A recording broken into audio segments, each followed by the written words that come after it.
A young boy is dead as a result of flooding in Pulaski County this morning. Missouri Highway Patrol tells us the 4 to 6-year-old was in a car near Waynesville Junior High shortly before he was killed. We're told that car is submerged in water close by. Rescue crews are unable to get to it at this point. Authorities tell us there's also a couple of people who are also still unaccounted for in the area. Our Justin Doherty joining us now live from Roy Laughlin Park, where the water is still high and moving very fast still this morning. Good morning, Justin. Good morning, Shannon. This is actually at Ruby Dew Spring, and like you said, this is at Roy Laughlin Park. And residents here say that this behind me was actually a complete park with a sidewalk, and you could walk under the bridge. But today, that's not possible at all. And like you had mentioned, a 4-year-old boy has drowned due to the flooding. And I spoke with Sergeant Crane with the Highway Patrol, and he had mentioned that earlier there were several individuals unaccounted for. Now he said just a few individuals are unaccounted for. And I'm going to switch around the camera really quickly, and this is actually what's taking place completely behind me. And residents did say this was a complete park. As you can see straight ahead, that's a speed limit sign. And here, if you can make out right there in the center, there's water kind of going around an object in the middle of what was the spring. Now those are light posts. They are almost completely submerged in water. And here a little closer, you can see the light posts there, and also the water just keeps running here. The rainfall has stopped, like Chris said, but they are still, the waters are very rapid here, and it is still very dangerous. And Justin, at this point, can you really tell how high that water is there? I know you're about 6 feet tall. Any kind of comparison as to how high those floodwaters are? I asked them how tall those light posts are, and they said about anywhere between 8 to 10 feet. KOLR 10's team coverage begins with Laurie Patton, who is live in downtown's Waynesville tonight. So, Laurie, what can you tell us? Now, Ashley, what you're seeing right here is the Ruby Dew Creek, though it hardly looks like a creek right now. Homeowners were forced to abandon everything just to make it out. Evacuees sought shelter at the St. Robert Community Center, which is now serving as a Red Cross shelter. One large family that we spoke to said they just wanted to escape the water. As the waters rose near her house on Highway 17 in Waynesville, Nicole Pasking watched at first with curiosity and then with panic to get out. We've got to get out because I'm not sacrificing any child for rainwater. Now, hours after these families sought refuge is when the waters here crested, so they have no idea what their homes look like now. The mayor of Waynesville has said now the areas that are mandatory evacuation areas, homeowners will not be allowed back in those homes until a few days from now. So we will keep you posted with that information. Now, I'm joined now by KOLR 10's Justin Doherty. Justin, you have been here since the early morning hours and heard a lot of firsthand stories about people trying to escape these waters. Right, that's exactly right. They tried escaping the waters. Some weren't able to make it out in time. They just had to wait it out on top of their mobile homes, because when I arrived about 5:30 this morning, authorities were focused in on one particular area, and that's the residential area near Mitchell Creek, and that's just west of the Ruby Dew Creek. And in that area, the homeowners were trapped inside their homes.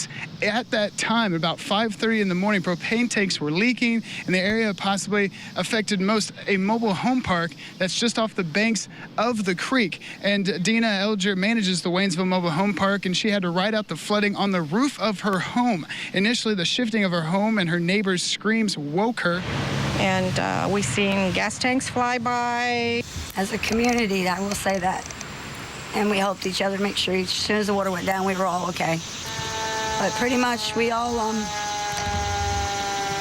something today. And there is that mandatory evacuation of about 200 homes here in Waynesville, and that does affect the residential areas in and around Mitchell Creek in that area. But authorities do believe that it's about 200 homes that will be affected by that mandatory evacuation. Ashley? All right, a long 24 hours for those folks. Thanks so much. Lindsay Klein is live in Waynesville tonight. That's in Pulaski County to show what conditions are like now, Lindsay. Ashley, it is a little bit darker in Waynesville tonight. Several people remain without power, and the floodwaters are going down, but very slowly. I'm actually standing near a backyard off of Highway 17 in Waynesville, and the water from where I'm standing is up past my ankles. I'm actually a pretty good distance from the home itself, and the closer I get to the home, the deeper the water is. Now, instead of being warm and cozy in their beds tonight, flood victims across Waynesville are seeking shelter, praying, and planning for the storms ahead. I want to cry. That's all I can say is I want to cry. I don't know. I've never had to deal with anything like this. Oh, my goodness. Jennifer Ellis and her one-year-old daughter won't be sleeping in their home tonight. We're staying in a motel room tonight. We're not sure what we're going to do tomorrow. And Ashley, the floodwaters have gone down a little bit since I got here around 5 p.m. But again, I'm standing in the backyard of a home off of Highway 17, and the water from where I'm standing, which is a good distance from the home, is up past my ankles. There is law enforcement officers. Those officers are out patrolling the streets tonight. One person is still unaccounted for, and the search for her will continue tomorrow morning at around 6 a.m. Ashley. But right now, the rain has picked up immensely. About 5 o'clock, it just started downpouring here in Waynesville. Previously to that, there was hardly any rain, maybe a light sprinkle, I would say at most. And here's exactly how quickly this area can flood. I'm switching my back camera now, and this is what we're looking at, and this is what we're standing in. It's over my ankles, just about right at my ankles.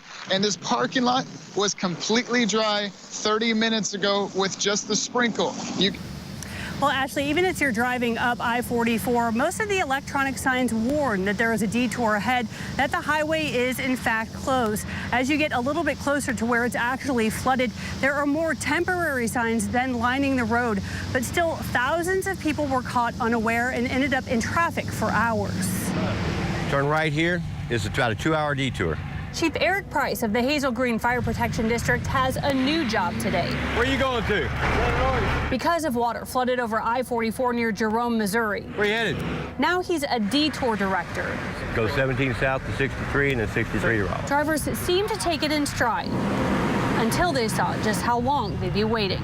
A little bit, yeah, it's quite discouraging.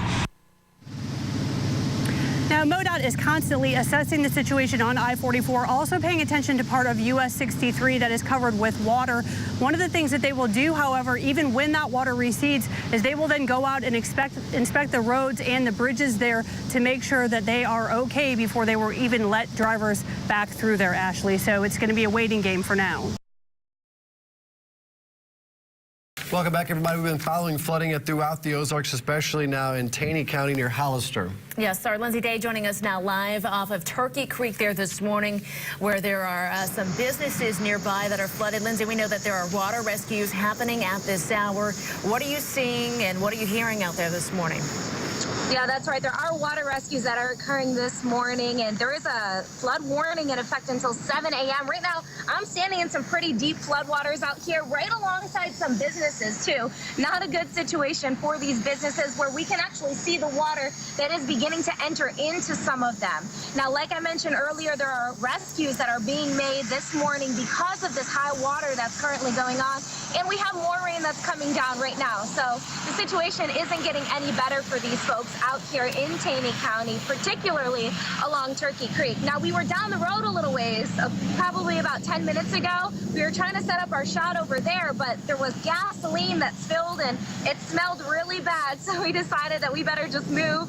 We didn't want to breathe in those fumes, and we actually saw a hazmat truck that's down the road just a little ways. So situation is not looking too good right here. And like I mentioned, it's still raining right now. It's some light rain coming down, but it looks like there's some stronger stuff that's just to our south. Lots of lightning. It's just a mess on the roads out here, and this water is pretty deep.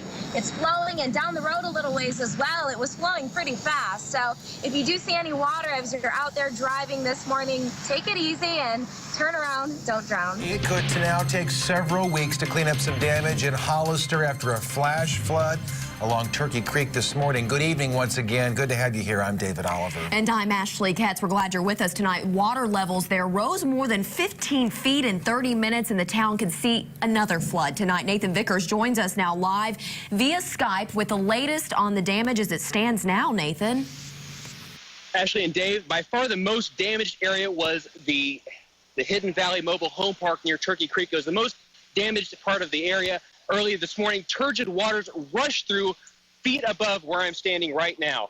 Now, behind me, this house was carried more than 200 feet from where it originally sat. The floodwaters carried with it cars, trees, and entire homes.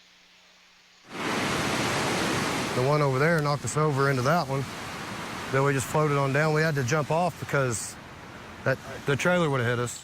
The Red Cross says it can accommodate up to 75 people if flood conditions persist. Meanwhile, the Army Corps of Engineers says it's releasing flood tanker gates into the area, but they say it won't be enough to cause more flooding conditions in Hollister. I'm Nathan Vickers.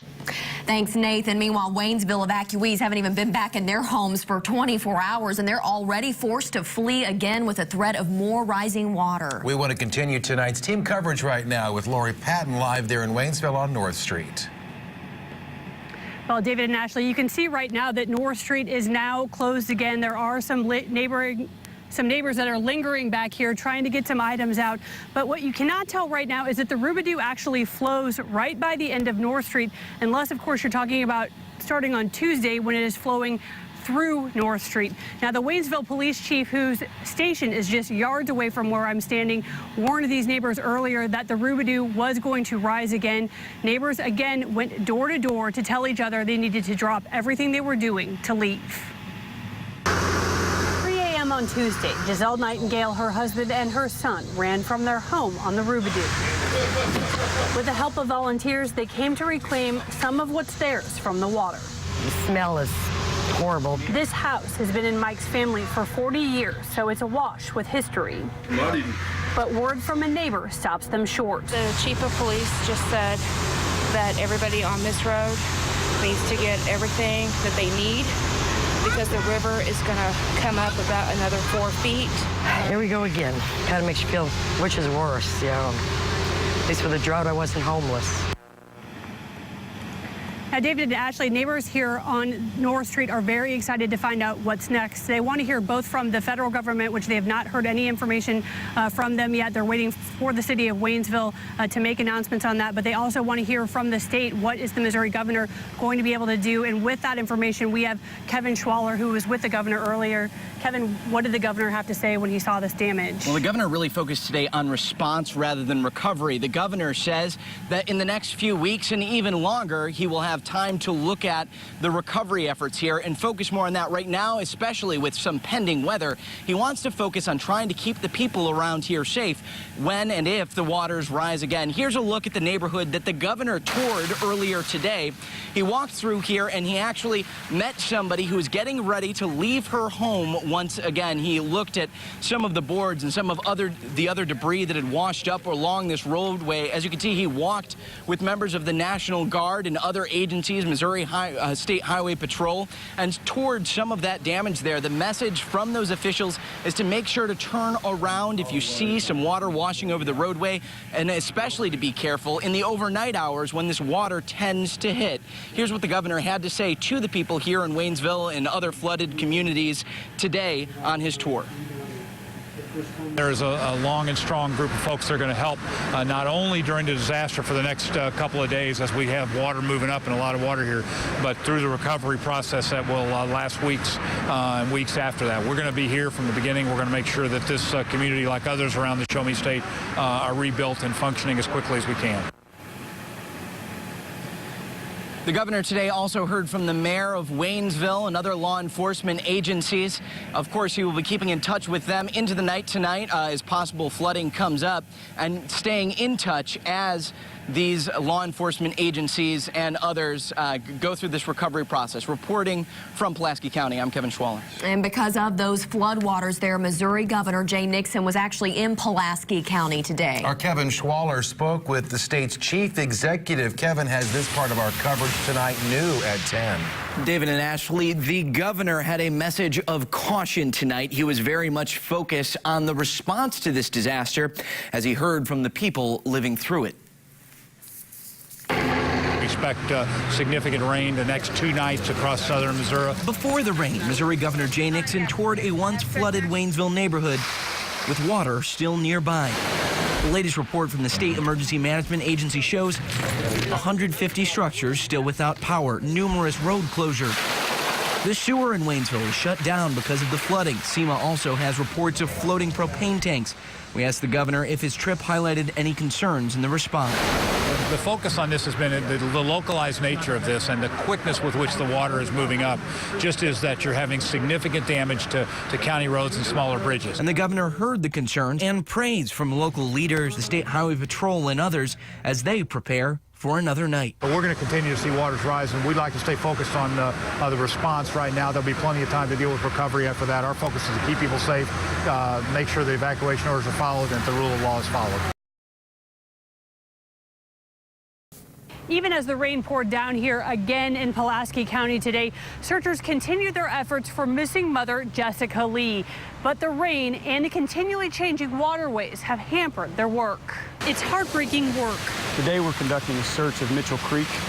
In pouring down rain. We're using cadaver dogs. Well, about 10 o'clock this morning, we started our 2 canine teams searching from the Rubidoux Creek and the Mitchell Creek confluence and searching upstream from that. This is now a recovery effort to find 23-year-old Jessica Lee. We've started at the point of entry where the vehicle washed off the road, and we've methodically searched both with dogs and without dogs, both the Missouri State Highway Patrol's dive team, all of our own search and rescue personnel, and lots of volunteers have methodically searched Mitchell Creek from the point of entry to the point where Mitchell Creek dumps into the Rubidoux, and we can't physically get any further than that until the water recedes. Rain from other counties like Shannon and Texas is also washing through Pulaski County, keeping water levels high. But McCart says these searchers will persist. But we won't stop searching until the water's all gone away and we're able to search everything back to the banks of where it should be. Just to give you one more idea of what these crews are up against, take a look at this drop off right here. Now, before this flooding, that drop off was a 7 to 8 foot drop off. But because so much sediment has been deposited, now it's just about 1 to 2 feet. That will show you how much these waterways are changing each and every day, and the weather is not cooperating. But the crews say they will stay at it. In Waynesville, I'm Lori Patton, Color 10 News. New tonight at 6, the mayor of Waynesville, Luge Hardman, has been on the ground there since the flooding began, and he has this warning for his citizens. The first thing you should do, and I've been trying to tell all the people in town, you should photograph all of your damage. You should document any hours and any expense that you put in toward the damage that you've had, because that is going to determine whether or not we're going to get SEMA assessment or FEMA assessment. The body of a mother who went missing in the Waynesville floods has been recovered. Good evening, I'm Ashley Katz. Hello once again, everybody. I'm David Oliver. Good to have you along. New information here at 10 tonight. Firefighters found the body of Jessica Lee just after 7 o'clock. The 23-year-old mother was discovered in the Rubidoux River in downtown Waynesville, not far from the river bridge there. Now, crews searched all day long with canines, but their efforts were hampered by the rain. Lee and her 4-year-old son Elijah were swept away in their car early Tuesday morning. Elijah's body was found later that day in Mitchell Creek. We can also tell you the Pulaski County Sheriff's Department has scheduled a press conference about the discovery of the body tomorrow morning coming up at 10 a.m. First responders came together in Waynesville today after a tough week of battling those flood waters. We first reported yesterday the body of a mother who went missing in the Waynesville floods was recovered after days of searching.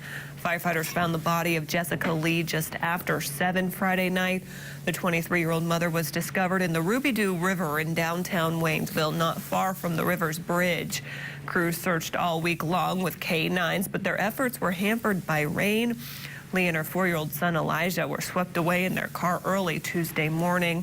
The Pulaski County Sheriff's Department held a press conference this morning to thank the first responders for their efforts during this terrifying week. Where people were trapped literally against trees. I watched police officers throw themselves into the water in an attempt to rescue the rescuers. When you see heroics like this, for no cause other than to save their fellow man, you've witnessed humanity saving humanity. All disaster survivors are encouraged to register with the American Red Cross.